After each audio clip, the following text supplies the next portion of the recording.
então hoje o capítulo 7 de Apocalipse, né? Vocês chegaram até o final do capítulo 6. E é interessante que o capítulo 6 termina assim, verso 17. Porque chegou o grande dia da ira deles. Deles quem? Deus e do Cordeiro. Que quem poderá resistir? Então no capítulo 6 foram abertos aqueles selos, né? Branco, vermelho, preto, amarelo. E no quinto selo apareceram os mártires, né? Mártires, portanto, foi um tempo de muita perseguição e tal. E no final daquele período de sofrimento representado pelos selos, então, quando abriu o seu sexto selo, o que foi que João viu? Viu alguém assentado no trono e a ira de Deus sendo, digamos, preparada para ser despejada para o juízo final. Então o capítulo 6 leva a história até o final. O verso 17 diz: porque chegou o grande dia da ira. Chegou, final. Então a ira vai ser revelada na abertura do sétimo selo. Porque o sexto selo mostrou que chegou o final. O sétimo é o fim, a ira despejada, o encerramento. Só que o sétimo selo não se abre em seguida. Não se abre. Vai abrir lá no capítulo 8, no verso 1. Quando ele abriu o sétimo selo, então, lá no capítulo 8. Então o capítulo 7 trata de um período de intervalo entre o sexto selo e o sétimo selo. Um intervalo. Um interlúdio. O autor interrompe a descrição dos acontecimentos para mostrar alguma coisa importante. É isso que ele mostra no capítulo 7. João vê duas multidões aqui. Antes do sétimo selo, ele vê duas multidões. Uma dos 144 mil e outra uma multidão incontável. Duas multidões. É isso que nós queremos estudar nesta manhã. Quem são essas multidões? O que isso tem a ver conosco? Veja lá no capítulo 7, então, no verso 1. Depois disso, depois da abertura do sexto selo,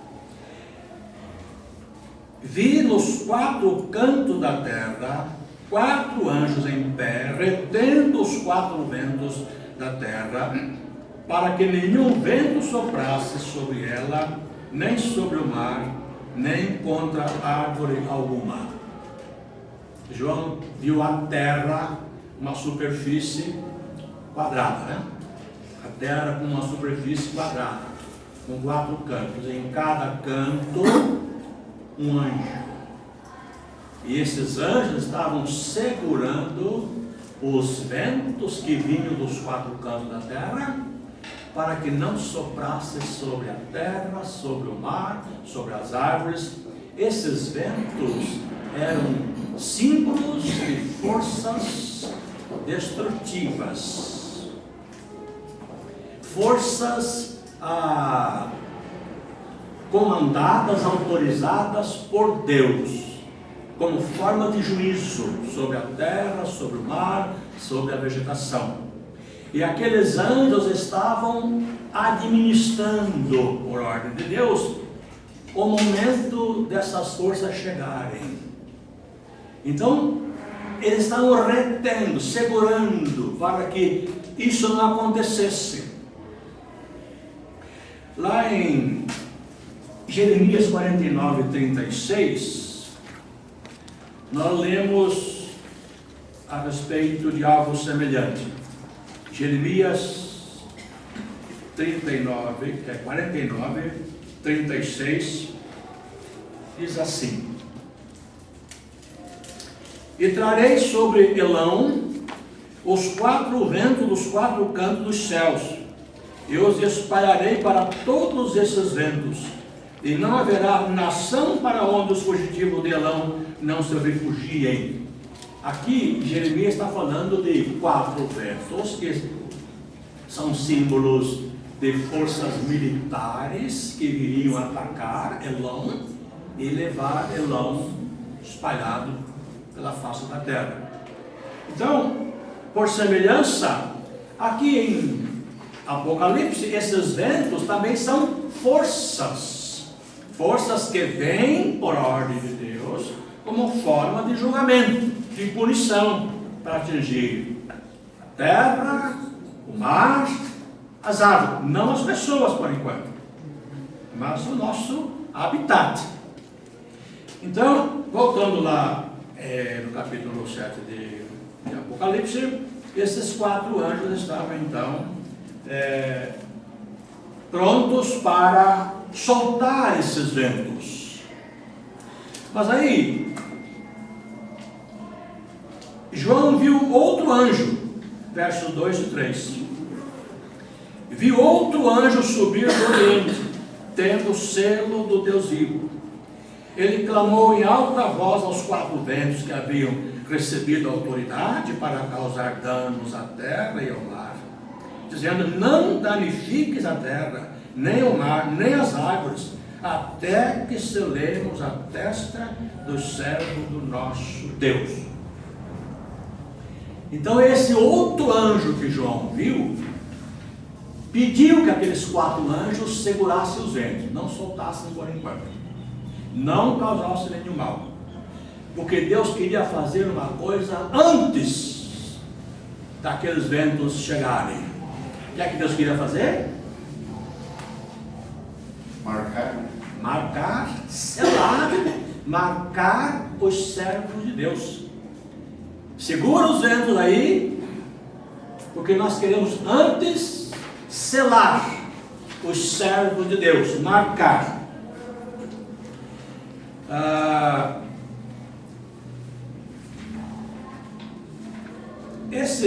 Aqueles ventos, eles vão chegar, digamos assim, a partir do capítulo 8. Veja lá no capítulo 8, os versos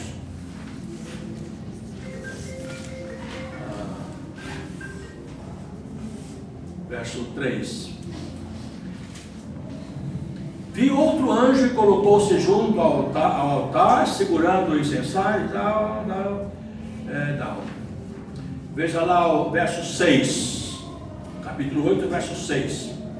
Então os 7 anjos que estavam com as 7 trombetas prepararam-se para tocar. O primeiro anjo tocou a sua trombeta e foram lançados na terra granizo e fogo misturado com sangue, e 1/3 da terra, 1/3 das florestas e toda a relva verde foram queimados. O segundo anjo tocou a sua trombeta e foi lançado no mar algo como de um grande monte em chamas, e 1/3 do mar transformou-se em sangue. Percebem que as 2 primeiras trombetas atingiram exatamente quem? A terra, o mar, as árvores, que são aqueles ventos que os 4 andam segurando. Então, antes que as trombetas fossem tocadas e o juízo de Deus viesse, Deus mandou um outro anjo, segura um pouco aí. Apareceu esse outro anjo com o selo de Deus, para marcar na testa cada um dos servos de Deus. É isso que está dizendo no verso 2 e 3.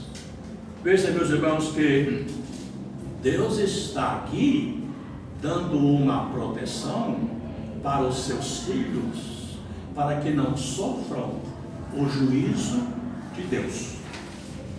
O juízo que vem através daquelas trombetas, digamos. Mas os servos de Deus estão sofrendo. Lá no quinto selo que foi aberto, estão sendo martirizados. E Deus disse: vamos esperar um tempo até que o número dos que vão morrer se complete. Mais gente ia morrer ainda. Então veja bem, Deus nos livra do seu juízo, da sua ira, manifesta através daquelas trombetas, etc. Mas nós não estamos livres da perseguição, do sofrimento causado pelo anticristo, pelos seus seguidores, pelos inimigos de Deus. Então nós não podemos confundir. Deus não está nos livrando de qualquer sofrimento no mundo. Deus está nos livrando do sofrimento que resulta do juízo de Deus, da ira de Deus. A ira de Deus não nos pega, digamos assim, mas o mundo inflige sobre nós sofrimento, perseguição, dor, etc. Nós vamos ver isso um pouquinho mais adiante. Então, dos versos 4 a 8. Então ouvi o número dos que foram selados. Eram 144 mil de todas as tribos dos filhos de Israel. Da tribo de Judá foram selados 12 mil. Da tribo de Rúben, 12 mil. Da tribo de Gade, 12 mil. Da tribo de Azer, 12 mil. Da tribo de Naftali, 12 mil. Da tribo de Manassés, 12 mil. Da tribo de Simeão, 12 mil. Da tribo de Levi, 12 mil. Da tribo de Issacar, 12 mil. Da tribo de Zebulon, 12 mil. Da tribo de José, 12 mil. Da tribo de Benjamim, 12 mil. Foram selados. 12 mil de cada uma das 12 tribos. 144 multiplicado por 1000. 144 mil. Agora nós temos 3 perguntas para a gente responder e esclarecer. Primeiro, por que este selo? Já sabemos. Por quê? Para proteger os servos de Deus da ira divina. Tá? Para proteger. Em Ezequiel 9, 4 a 6, nós temos algo semelhante. Ezequiel 9, 4 a 6. Quando o profeta profetiza a destruição de Jerusalém, ele diz assim: e o Senhor disse-lhe: passa pelo meio da cidade, pelo meio de Jerusalém, e marca com um sinal a testa dos homens que suspiram e gemem por causa de todas as abominações que se cometem no meio dela. Enquanto eu escutava, ele disse aos outros: passai pela cidade atrás dele e executai a matança. Não tenhais dó, nem compaixão.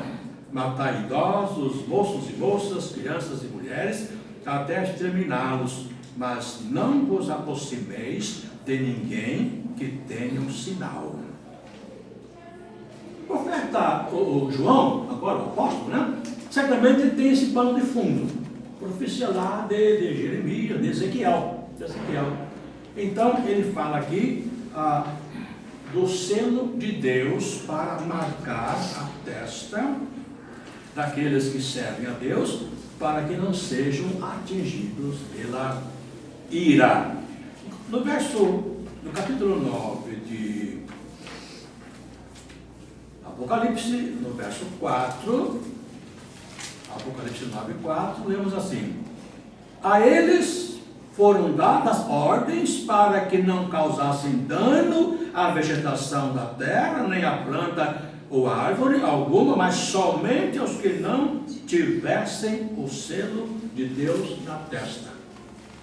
Então, essa quinta trombeta, que aparece em forma de gafanhotos, provavelmente são forças demoníacas, espirituais, atingindo o mundo.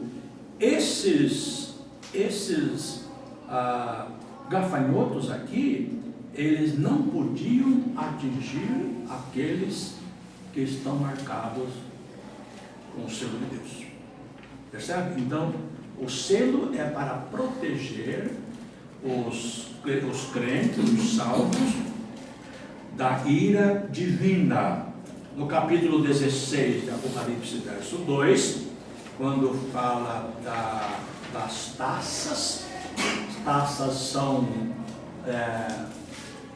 representam um estágio mais avançado da ira divina, mais avançado que as trombetas. 16, verso 2 diz: então o primeiro anjo foi e derramou a sua taça sobre a terra, e apareceram feridas malignas nos homens que levavam o sinal da besta, e não nos homens que levavam o sinal de Deus. E fica muito claro que esses selos eram para proteger os servos de Deus do juízo de Deus que estava por vir. Juízo que foi demonstrado através das 7 trombetas e das 7 taças, né, que vão ver depois. Então, por que esse selo? Para proteger os servos de Deus. A ira de Deus, veja bem, não atinge os filhos de Deus, a ira. Mas o sofrimento causado pelo anticristo e sua companhia, né? Isso sim, nos atinge. O selo é para proteger da ira e não do sofrimento. Lembre-se lá quando Moisés estava tirando o povo de Israel do Egito, né? Aquelas pragas. Nenhuma das pragas atingiu o povo de Israel. Praga, por exemplo, de trevas, escuridão na terra do Egito, nas casas, mas lá na terra de Gósen, onde Israel estava, havia luz. A morte dos primogênitos. Em cada família egípcia havia um morto, mas ninguém morreu lá nas famílias de Israel. Havia uma proteção. Interessante que essa última praga lá do Egito, o sinal protetor nas casas dos judeus era o quê? O sangue do cordeiro. Estava marcado lá na porta. E o anjo da morte que passava naquela noite via sangue e diz: passa por cima, passar por cima. Páscoa, passar por cima. Passar. Então, o sangue de Jesus provavelmente essa marca.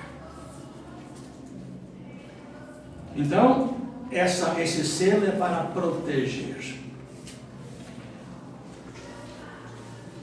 Agora, o que é o selo, né? Falamos que esse sangue de Jesus pode ser a marca.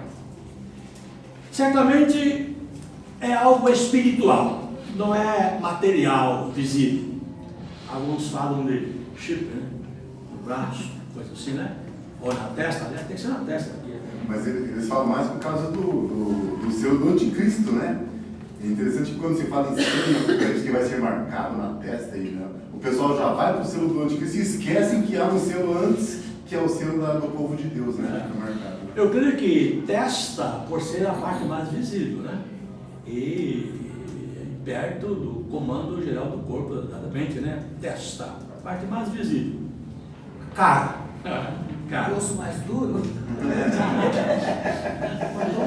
Nós já possuímos esse selo, né? Nós já possuímos esse selo, então. Se já possuímos? É. Vamos ver. Não, Já. Vamos esperar um pouquinho, mas pode ser. Pode ser. Depende do que seja esse selo, né? Pode ser. Fosse selados, né? Sim. Aí tem uma pista. Uma pista. Então estamos dizendo que esse selo certamente não é nada material visível. como se propaga muitas vezes por aí. É algo espiritual. Algo espiritual.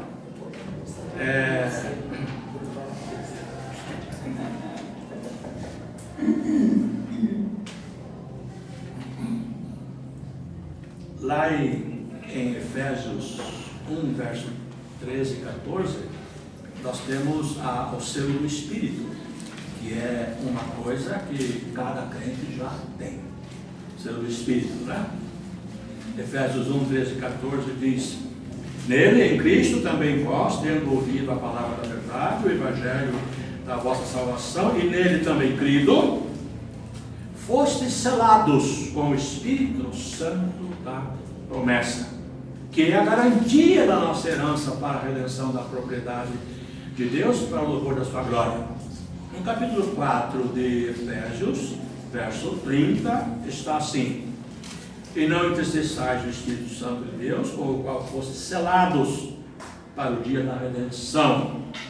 2 Coríntios, capítulo 1, verso 22, lemos ali o seguinte, 1:22. Foi ele também quem nos selou e pôs o Espírito como garantia em nosso coração. Então, temos aqui uma pista, né? Selo que marca, que distingue realmente os filhos de Deus, é o Espírito. O Espírito Santo que produz em nós o quê? Amor, fidelidade, benignidade, mansidão, temperança, aquele fruto maravilhoso lá de Gálatas 5:22. Isto é, um caráter semelhante ao caráter do Senhor Jesus Cristo. Um caráter. Por isso que lá o Apocalipse diz no capítulo 14, verso 1, 14:1, então olhei e vi diante de mim o Cordeiro em pé sobre o monte Sião, e junto a ele 144.000 que traziam escrito na testa o nome dele e do seu pai. O nome dele e do seu pai. O que está na testa? O nome de Jesus, o nome de Deus. E lá no capítulo 22, o verso 4, e verão a sua face, e na testa deles estará o seu nome. O Apocalipse está dizendo que esse selo consiste no nome de Jesus e de Deus. Uma das funções do selo, uma é proteger, no caso aqui, mas uma outra função da selagem é sinal de propriedade.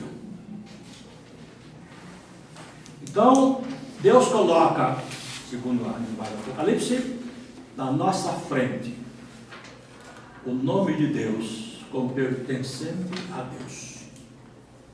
Pertence a Jesus, pertence ao Pai. Não é do maligno, ninguém lhe toca. Propriedade, sinal de propriedade e sinal de proteção. Mas esse sinal, volto a dizer, não é nada visível, material, externo, mas é algo no caráter que se mostra na vida, no falar, no pensar, no agir, que é o fruto do Espírito, que revela o caráter de Jesus, o nome de Jesus, o nome de Deus. Porque nome aqui, na Bíblia, significa a pessoa, a essência pessoal, aquilo que caracteriza a pessoa, o caráter de Jesus, o modo de ser e viver. Então, esse anjo veio para selar, quer dizer, vamos esperar um pouco, anjos que estão prontos para soprar sobre a terra, né? a ira divina, vamos esperar um pouco, até que se complete, usando a linguagem lá do sexto selo, do quinto selo, até que se complete o número daqueles que vão servir a Deus e vão para o reino de Deus, até que mais pessoas sejam marcadas. Então Deus está segurando, meus irmãos, o juízo dele sobre a terra, como diz lá em 2 Pedro, porque ele está esperando a oportunidade para mais gente aceitar a Jesus, ser marcada como propriedade de Deus e escapar do dia da ira. Alguém queria falar? Então nós temos duas distinções, né? O Espírito Santo selou, e lá é o anjo que selou. Não. O anjo trouxe o selo de Deus. O anjo. O anjo. E aqui é o Espírito Santo. Aqui em Efésios, não foi o Espírito que selou, foi Deus quem nos selou com o seu Espírito. O Espírito Santo selou. Aí o selo, o Espírito Santo é o selo. O Espírito Santo é o Efésios. selo. O Espírito Santo. É o Lá selo. é o anjo. Não, mas o Espírito Santo é o selo. Não é ele que iniciar, quem iniciar é Deus. Isso. O Espírito Santo é o selo. Então, o Espírito Santo selou os Não. selos. Não, quem o selou é Deus. Mas ele é Deus. Sim, tá. Veja bem, lá em Efésios. E nele também, Cristo, fosse selados com o Espírito Santo, não pelo Espírito. Foi Deus quem nos selou com o seu Espírito. O anjo trouxe o selo de Deus. Mas não é o Espírito, rapaz. É o anjo. O anjo é o portador do selo. Ele não é o selo. Ele é o portador do selo. Tá? Agora, nós não podemos interpretar a linguagem apocalíptica literalmente em todos os aspectos. Efésios está dizendo que Deus nos selou em Cristo com o Espírito. E é o Consolador que está em nós. E Apocalipse diz que o anjo trazia o selo para selar. Veja bem, qual é a linguagem lá de Apocalipse 7? Não danifiqueis a terra, nem o mar, nem as águas, até que selemos. Quem vai selar não é propriamente aquele anjo.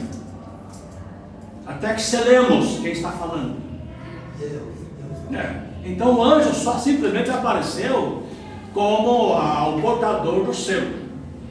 Podemos pensar que o selo, em última análise, é o Espírito Santo na vida da pessoa, que se reflete no seu modo de ser, pensar, agir.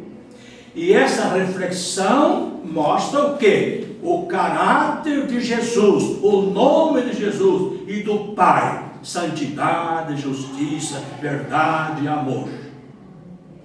São marcas da nossa alma, que o Espírito Santo produz em nós, revela em nós.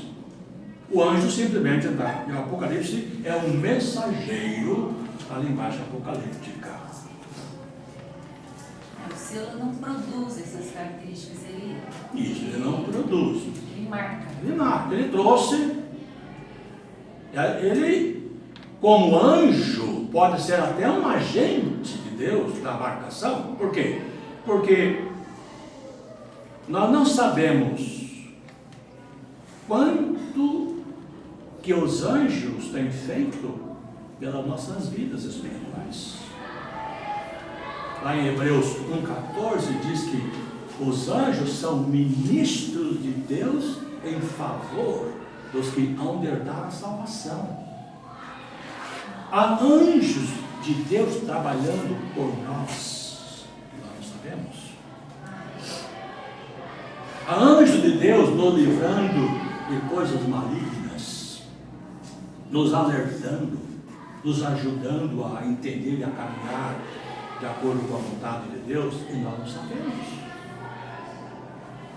Então, certamente os anjos participam, sim, da nossa vitória, mas em última análise, quem faz é Deus, porque é Ele que governa esses anjos, que ordena esses anjos, sabe? Deus tem muitos agentes, mas é Ele a fonte de todas as coisas. Então, nós respondemos a seguinte pergunta: por que esse selo? Para proteger, para marcar que somos propriedade de Deus e ninguém nos toca. O que é esse selo? Certamente não é nada material visível, é algo espiritual. Provavelmente, vamos trabalhar com essa hipótese, se trata do Espírito Santo de Deus, que produz em nós o caráter de Jesus, o nome de Jesus, que nos identifica como gente diferente, aquela gente que ofende a Deus, que blasfema. Certamente Deus não precisa desse selo para nos identificar, porque Ele é conhecedor de todas as coisas. Sim. Faria distinção na hora de aplicar o juízo, né? Mas Certo. acho que é para nós, sabe, para consolo nosso. Acho que está Consolo escrito isso nosso, aqui. com certeza, e também para o conhecimento do mundo, né? Porque, veja bem, irmão, o mundo vai saber que há um povo diferente nessa terra quando o juízo de Deus vier. É um povo que escapa ao juízo, que é poupado do juízo. Como o Egito ficou sabendo que havia um povo diferente da sua terra, o povo de Israel, porque ele estava sendo atingido por aquela ira divina. Mas mesmo assim, já hoje o mundo deve notar alguma diferença desse povo. Com certeza, Porque se não fizer diferença, com certeza. né, tem que ser a partir de agora. E esse tempo que estamos vivendo agora é um tempo de quê? De preparação para aquele tempo terrível que virá. Lembra-se que o Apocalipse foi escrito para quem? Para 7 igrejas. Para as igrejas da Ásia, que representavam toda a totalidade das igrejas do mundo. Preparando aquelas igrejas para os tempos difíceis que vinham. Então é tempo de preparação. Estamos estudando aqui, para quê? Para sermos alertados, sermos orientados, para estarmos nos preparando para um tempo difícil de ira que virá.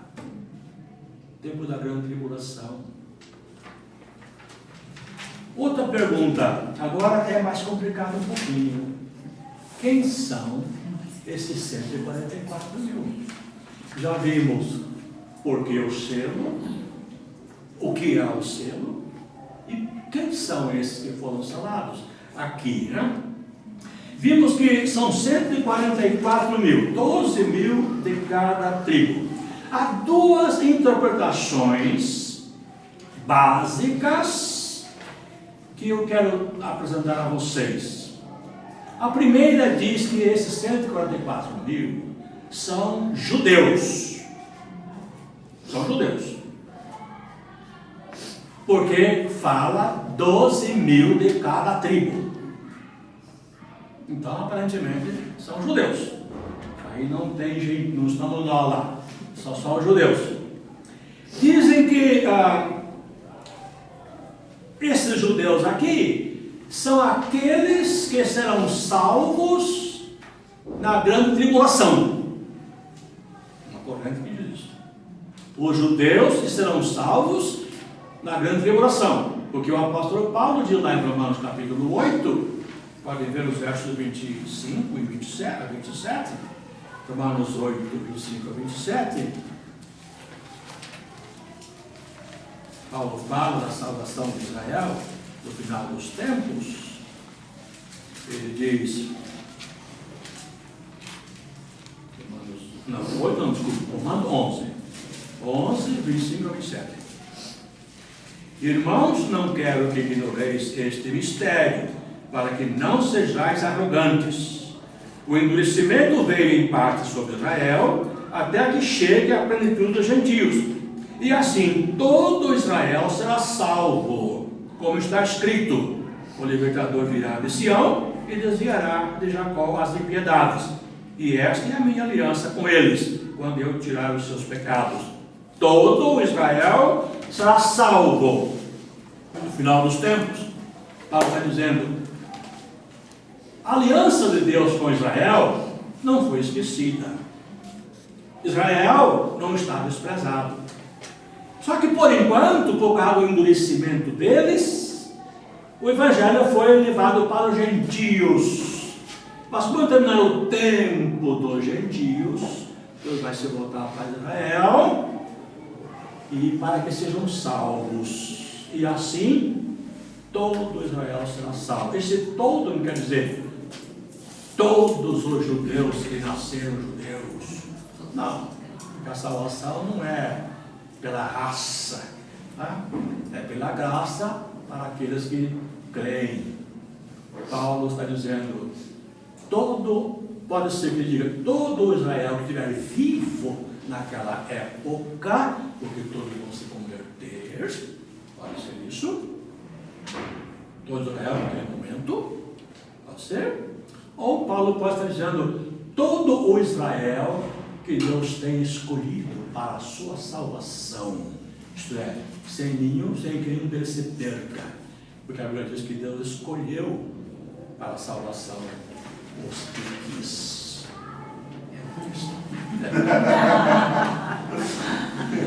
Está lá, né? Está lá. Eu estou dizendo porque tem as duas interpretações, né? Mas a interpretação mais suave para nós é essa do Millard Erickson, que eu falei para você, Millard Erickson, que diz que todo Israel, israelita, que estiver salvo, estiver vivo naqueles dias da grande manifestação de Deus. Essa interpretação, porém, ela não é segura. Por quê? Primeiro porque esses 144 mil aqui, eles não foram selados para a salvação, para serem salvos. Eles já eram servos de Deus, já eram salvos, já eram convertidos. Eles foram selados para a proteção da ira. Então esse é um problema para essa interpretação que diz que isso aqui significa a salvação dos judeus da grande tribulação. Não, eles estão salvos. Não é para a salvação.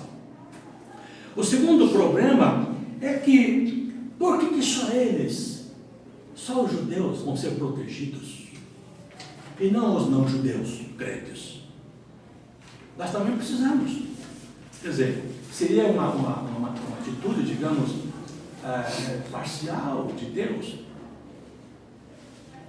E lá na segunda multidão, não são apenas os judeus que vieram da tribulação, mas muita gente, os gentios também, tribos, nações, povos e línguas.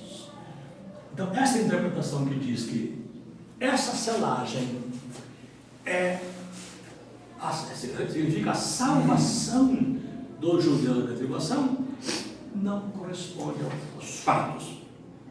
Uma variante dessa interpretação que diz que se trata só de judeus, uma variante, diz que esses judeus já estão salvos, mas nos dias da tribulação, eles vão ser as testemunhas vivas de Jesus no mundo, porque a igreja já não está no mundo, foi arrebatada antes da tribulação.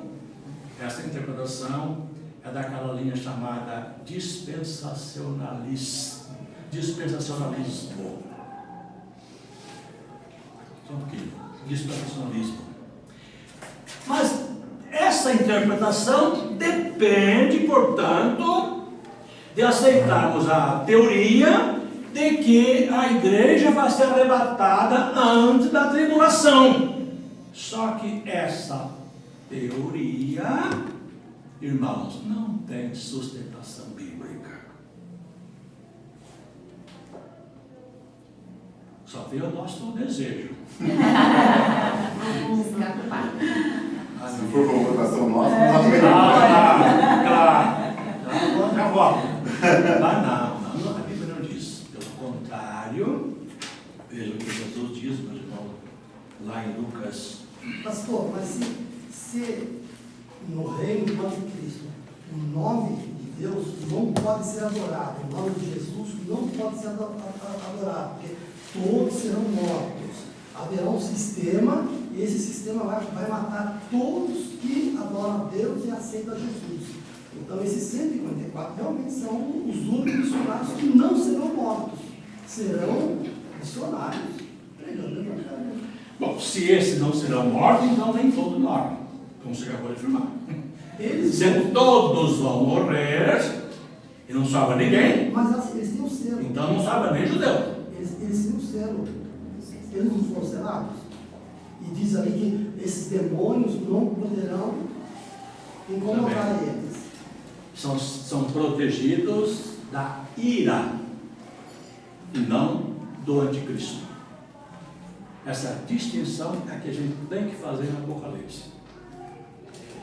Porque no Apocalipse há o sofrimento que representa a ira de Deus, julgamento. Isso não é para os crentes. Mas há também o sofrimento causado pelo anticristo e seus colaboradores. Isso é para os crentes. Porque o anticristo só vai atacar os crentes. Está lá. Então, há dois tipos de sofrimento no Apocalipse. O que vem pela ira de Deus contra o anticristo e os seus inimigos e os seus colaboradores. E o sofrimento que vem pelo anticristo para os crentes. Então, a promessa de Deus é nos livrar da ira, não do sofrimento. É isso que eu estou procurando aqui para vocês, em Lucas 21. Lucas 21.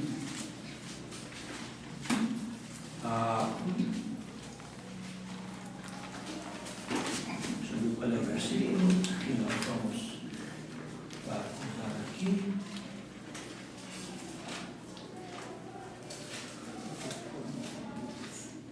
Lucas 21, 16. 21, 16, veja bem, Jesus falando assim, olha. E sereis traídos até por pais, irmãos, parentes e amigos, e matarão alguns de vós, de todos. E por causa do meu nome sereis odiados por todos, mas não se perderá um único cabelo na vossa cabeça. Não se perderá um único cabelo na vossa cabeça, mas muitos serão mortos. E aí no verso 17 diz, 19, pela vossa perseverança alcançareis a vossa vida. Vida aqui não é vida do corpo, porque muitos vão perder a vida do corpo. E no Apocalipse, vencer não é vencer a morte física. Bem-aventurados que morrem no Senhor. É vencer a morte espiritual. É selar um destino eterno sem Deus e sem Cristo, fora do reino. Isso é a morte espiritual. Então, nós precisamos entender que a igreja, em toda a Bíblia, é ensinada que vai passar por tribulação. Muitos vão morrer por causa da fé, mas vão ser salvos. Pela perseverança até o fim, vão ser salvos. Vão ter salvação. Então, a ideia de que a igreja vai ser arrebatada antes da tribulação é uma interpretação equivocada do livramento que Deus promete. O livramento não é do sofrimento causado pelo inimigo de Deus. É o livramento, o sofrimento da ira divina, juízo de Deus. São duas coisas. Duas coisas. Não seremos castigados seremos poupados do castigo, mas receberemos recompensa pela fidelidade de uma vida salva, glorificada, permanente no reino de Deus, depois do juízo.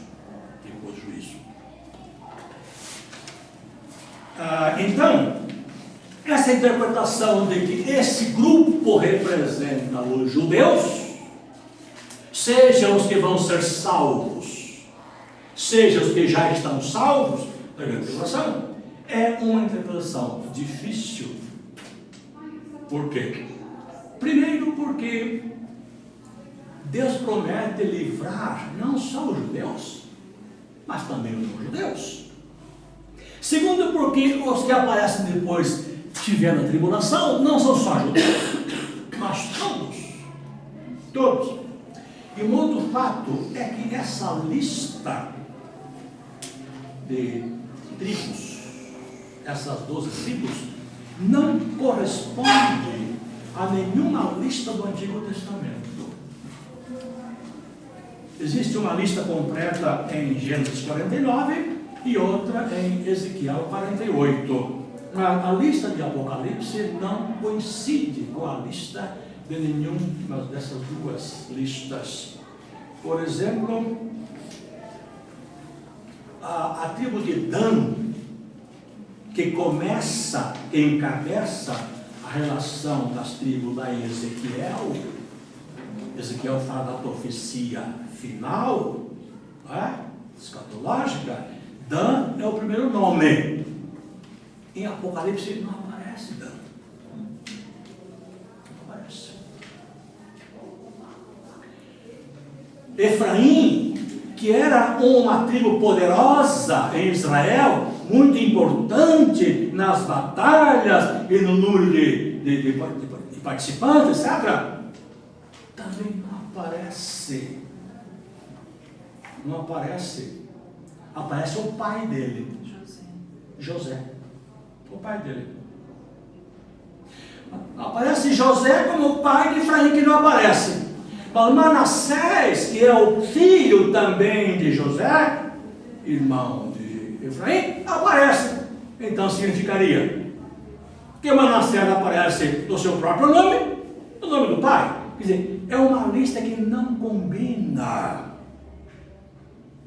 E a interpretação é que, de propósito, foi feito isto, para dizer que esta lista não quer dizer exatamente as 12 tribos de Israel, mas é uma representação simbólica do povo eleito de Deus. Simbólica. E aí então vem a segunda linha de interpretação. Ao invés de serem judeus, esses representam todos os crentes, judeus e não judeus. Porque no Novo Testamento, meus irmãos, não há mais dois povos, judeus e não judeus. No Novo Testamento, os cristãos são tanto judeus convertidos como não judeus convertidos. E há vários textos nesse sentido, só quero ler o que Paulo diz em Efésios capítulo 2. Efésios 2, do verso 12 em diante. Acho lindo esse texto. Efésios 2, de 12 em diante.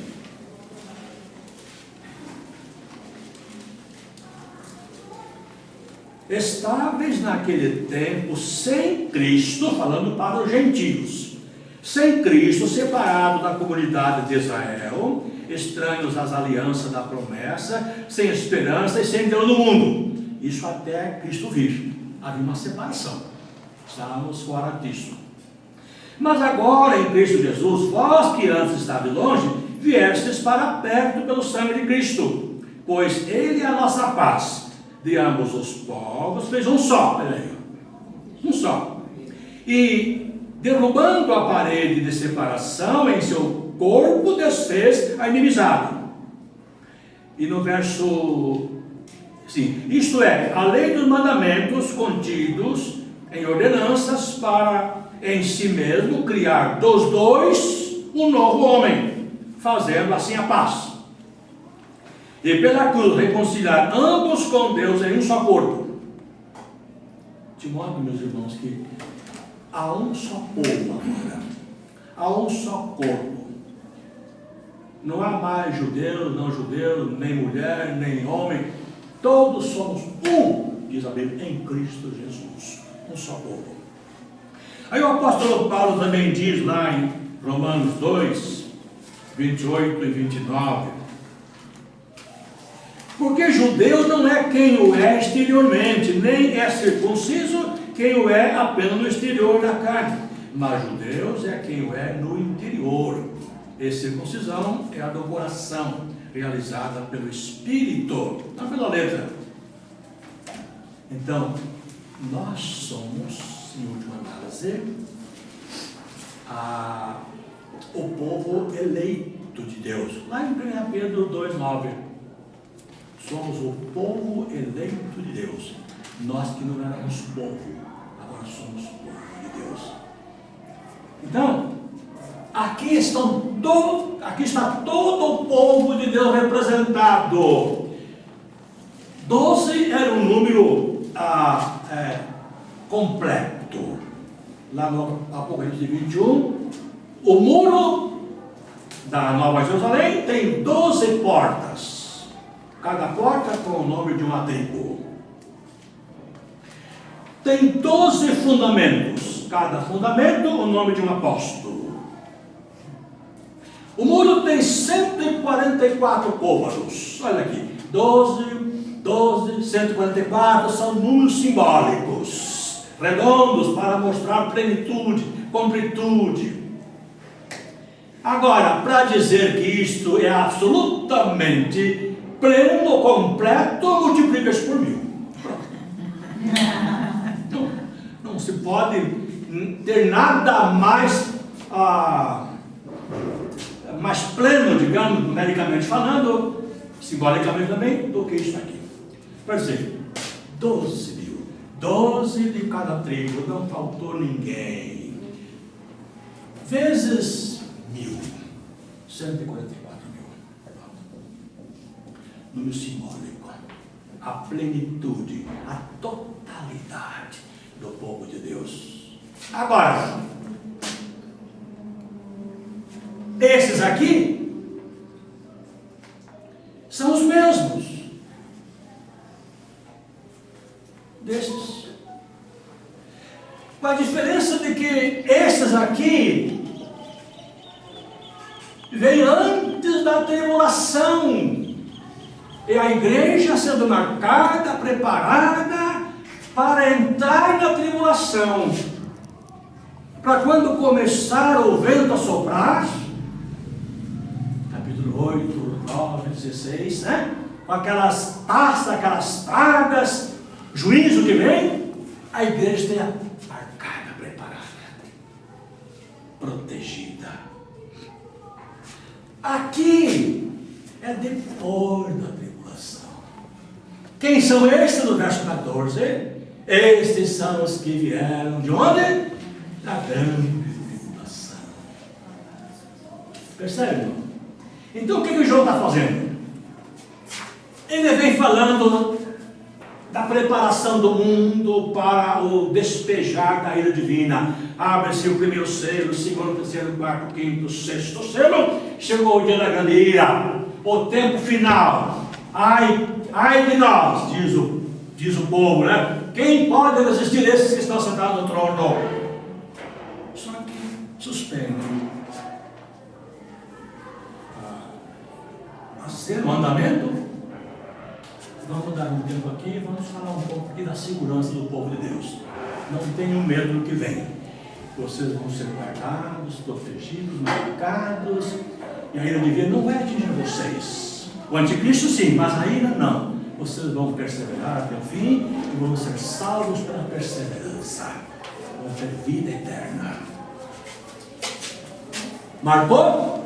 Agora então vamos ver como é que vai ficar. Aqui, ó. Todo mundo branqueado, lavado pelo sangue de Cristo, diante do trono, dos anciãos, dos seres viventes, louvando a Deus pela salvação. Pela salvação. Então são duas visões a respeito da totalidade do povo de Deus. Esta visão antes da tribulação, esta depois, esta para dar certeza de que não sofreremos o dano da ira divina, esta para mostrar que realmente Deus cumpriu sua palavra. Estamos todos diante do seu trono, louvando e bendizendo, para sempre salvos do reino de Deus. Isso no céu ou na terra? Bem? Isso no céu ou na terra? Como que é? Isso no céu ou na terra? Ah, sim. Na nova terra. O texto não diz. Alguns dizem que vai ser na terra, porque defendem que Jesus vai reinar 1000 anos na terra antes do fim. Outros que não creem nessa interpretação dizem que isso aqui já é no céu, porque diz lá no verso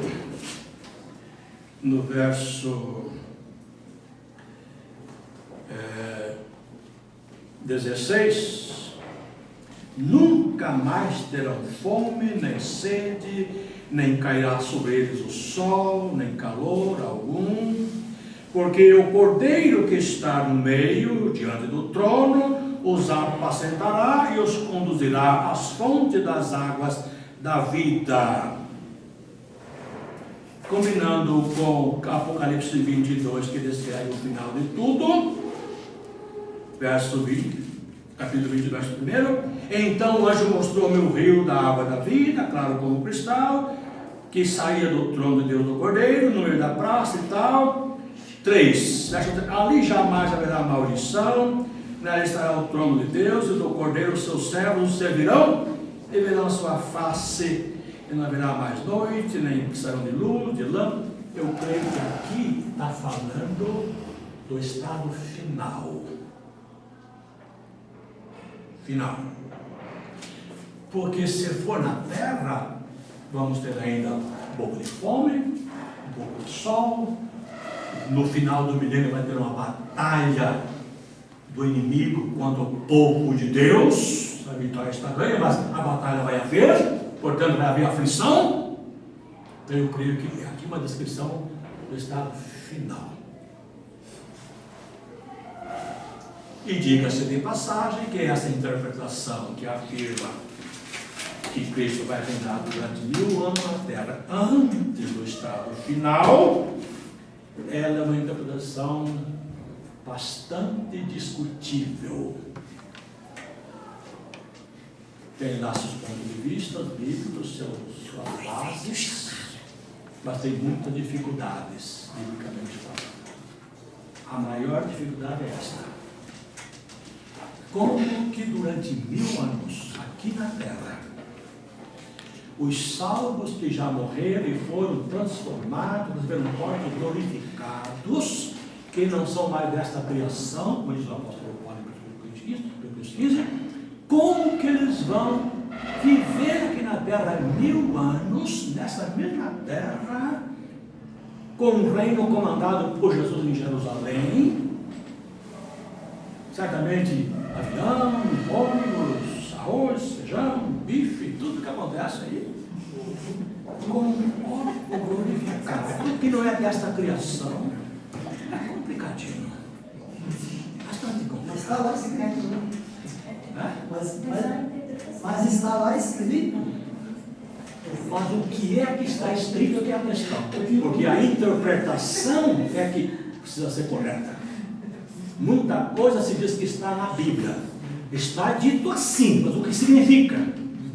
Aí está escrito o quê? Está escrito que Jesus vai reinar, que os passados pela ressurreição, que vão ser ressuscitados, vão reinar com Cristo durante 1000 anos. Está lá em Apocalipse capítulo 20, verso 6.